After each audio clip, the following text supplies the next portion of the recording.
জুলাই যুদ্ধ শুরু হয়েছে যাদের দিয়ে এবং যে কারণে, এবং বয়স বাড়ানো বিষয় ছিল, আর আমার চাকরি একজনে নিয়ে যায় কেন, এই যে বিষয়টা নিয়ে আন্দোলন শুরু হলো, সেই আন্দোলনে ফ্যাসিস্ট সরকারের পতন হলো, বাংলাদেশে একটা নতুন সূর্য উদিত হলো, এবং সে আমরা যে নিঃশ্বাস নিতে পারতাম না, নিঃশ্বাস নেওয়ার সুযোগ তৈরি হলো যাদের দিয়ে। আজকের এই সংসদে দাঁড়িয়ে সেই বিলটা পাশ করার সময় মাননীয় বিরোধী দলের নেতৃবৃন্দ কেন হা বললেন না বুঝতে পারলাম না। হা বলা উচিত ছিল।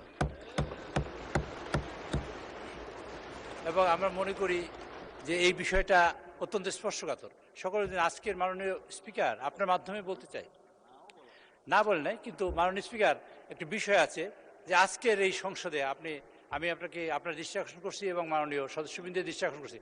মাননীয় একটা আমার কথা শেষ করি, আপনি বলবেন। সদস্যবৃন্দের দৃষ্টি আকর্ষণ করছি এই কথা বলে, আজকের এই জুলাই যোদ্ধারা আজকে সংসদে উপস্থিত আছেন, যাদের কারণে, যাদের বিষয়ে যারা জীবন দিয়েছেন এবং যারা আহত হয়েছেন।